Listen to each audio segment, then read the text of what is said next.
should we just start with you just saying a little bit about yourself, how you got into bikepacking and yeah, what it means to you.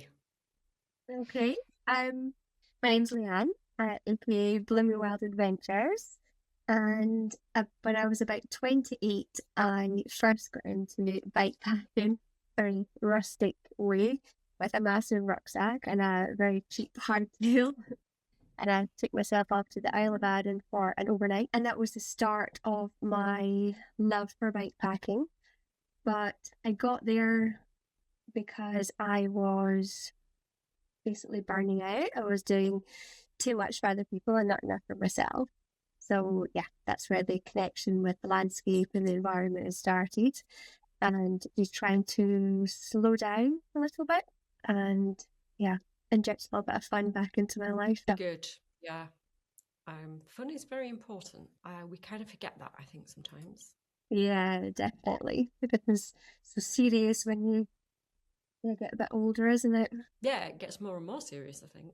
So, you had an adventure on Arran. Always a good place to start an adventure, anywhere in the Scottish Isles. And you were bitten by the bug, by the sounds of it. Yeah, definitely. That was the start as well of me changing my career. So I was a caterer beforehand, and I specialised in dual sensory impairments, which I really loved. I loved the job, but the job was very tiring and yeah, I burnt out quite quickly after 10 years in the industry, and I went to a specialised outdoor centre in the Lake District with my sister's school just to help out.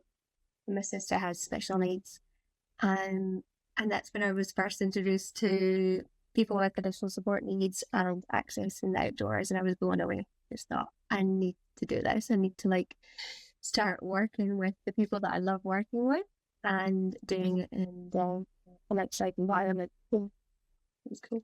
Great, great. And now, I mean, your job is still around helping people access the environment, isn't it? That's still very much part of you and who you are.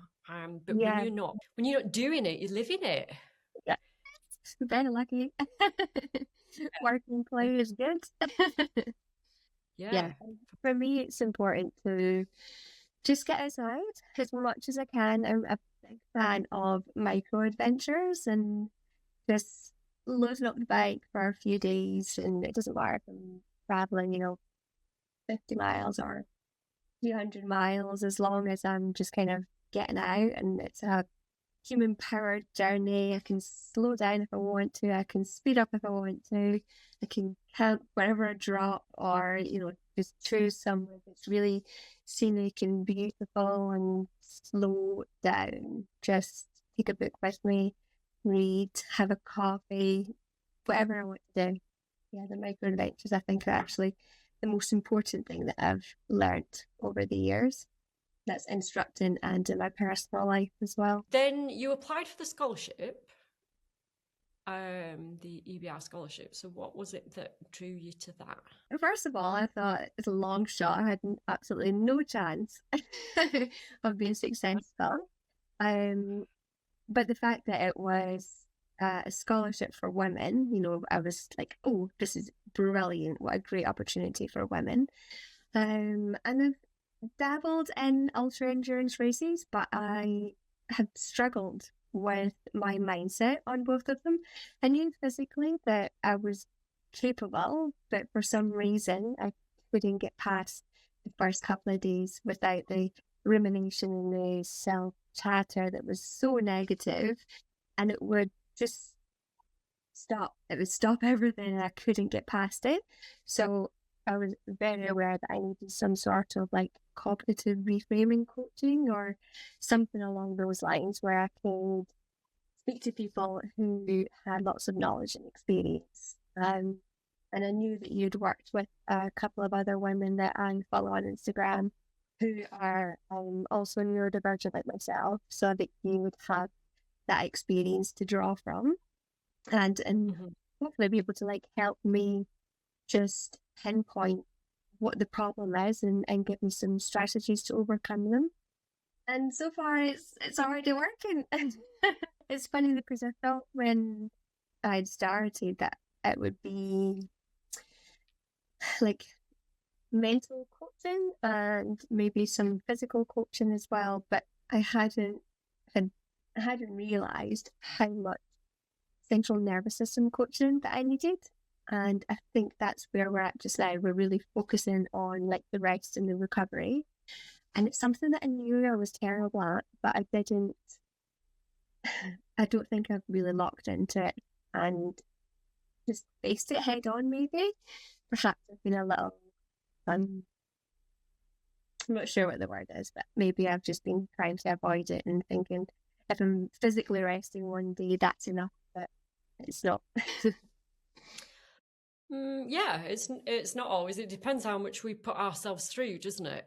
As well as to how much rest we need. But yeah, it's a tricky balance, I think, and it's easy to put quite a lot of demands on yourself and assume, oh well, I've rested for a day, so Yeah. that must be it. I must be all right then. I must be ready.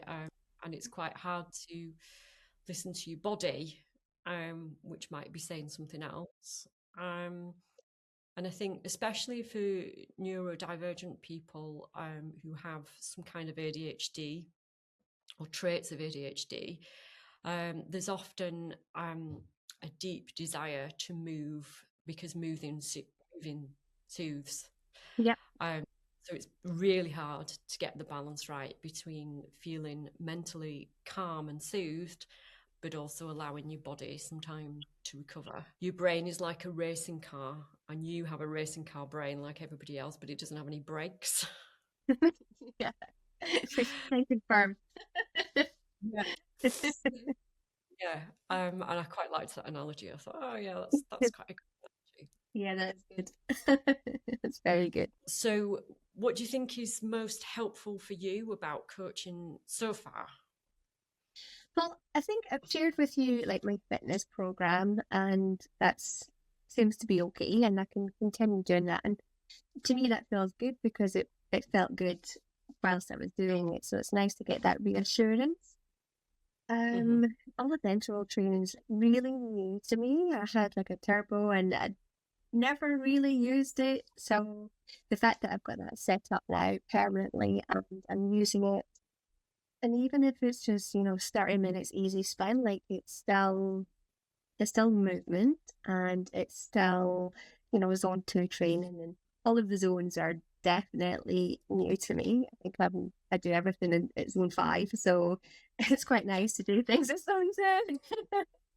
Yeah, yeah, Definitely a tempo girl. So it's nice to slow down and then actually see the difference. I couldn't believe that run that I just did last week. And it felt so easy and I could have done it over and over and over again.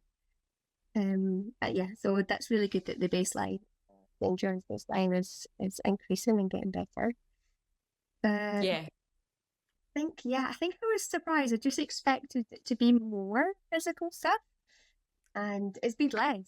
It's been, maybe like you've asked me to do less gym sessions, which I totally agree with. I think I was doing far too much. And trying to incorporate, some running and or shuffling, yeah, some walks if I can't do very much that day, and just really listening to my body and intuition, and respecting those rest days as being actual rest days, and not trying to say, oh right, so I'm not physically doing anything, so mentally, what can I get my head busier at? What can I work on? Any self improvement or development? It's just like having an actual rest day. So that's been monumental, I think, for me. well, I mean, I'm excited to see how it all pans out as well over the year. It's a pleasure to work with you for sure, and Mm. I think you are somebody who is very, very personally insightful. You're very good at self reflection. You know yourself really, really well.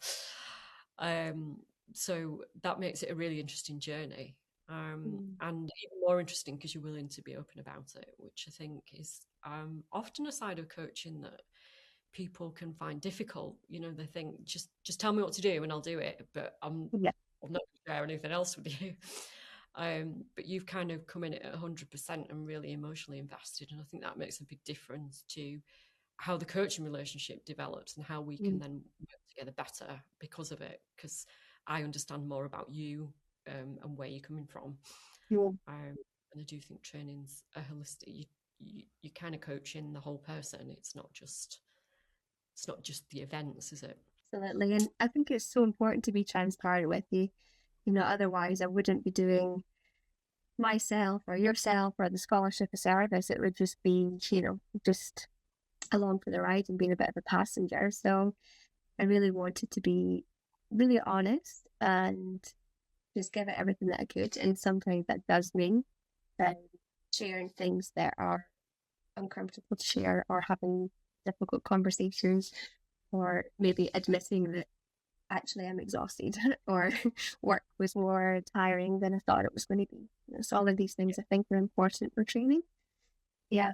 Yeah, yeah, absolutely. So relevant. And then in terms of nutrition, Mm. and sort of feeding yourself on your bike packing trips and stuff, how important, how easy is that, first of all, to Not do? easy for me at all. I struggle with it. I know quite a few people that struggle with feeling on the back. You can think, I like my food. Why is this a big problem? But I just can't seem to consume enough. And then I get to a point where I'm just so nauseous that the thought of it is just so overwhelming. I can't even deal with it, which then puts you in an even bigger hole.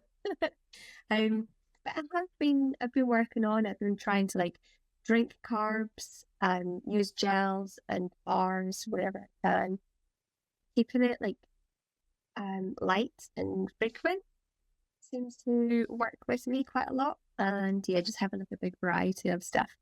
There's no point of, and I've done this so many times, pack my bag and be like, right, I've got these bars. And then you're on your journey and you look at them and you're just like, I can't even look at them. I can't even look at them. Never mind eat them. So I've definitely learned over the years about nutrition and just trying to stay fueled. So I've set up a little reminder on my Wahoo, and there was definitely points where I was just like pressing dismiss. Right, okay, yeah, like yeah. dismiss. And then 2 hours have gone by and you think, oh, I've just missed four occasions where I've been eating. But yeah, definitely getting a bit better. And we have discovered that I eat quite good and I have a high amount of protein and nutrients from like salad and fruit and vegetables, but not enough Mm, carbs.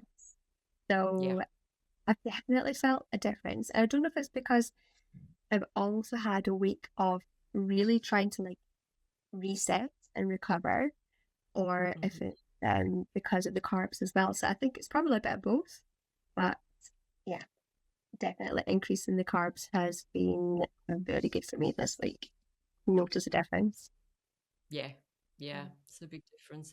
It's not, because I mean, your diet is super healthy. Most people look at your diet and go, "Oh, yeah, that's super, super healthy." I think it's quite just especially ultra endurance, it's Mm. really hard to get the calories in, and you're often looking at food which somebody who's maybe not very active would be avoiding. You're Yeah. looking at really simple carbs. You're looking at really sort of dense foods as well, whereas most people might be like, oh no, I'm not going to have that because that's loads of carbs and it's not very much. It's not a Mm. big portion. Whereas you're looking for that because you think, right, that's really good because I'm not bulking myself up, but I'm getting the energy in I need. It's Yeah. it's a tricky one. But I'm Really? pleased you've seen a difference. I think normally you would definitely see a difference both in your performance and your mood, because if you're low in carbs, then that it's not supporting you hormone health either, and that will see a drop in your mood and your motivation as well.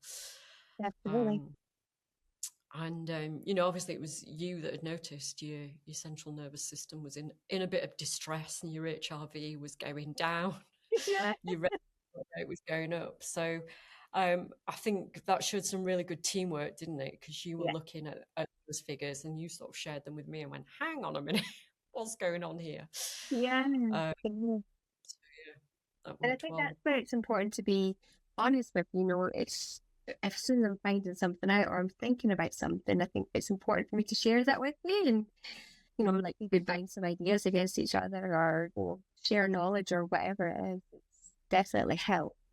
There's no point in me hiding it from you and thinking, uh, everything's decreasing and my heart rate's rising and the stress is like up here.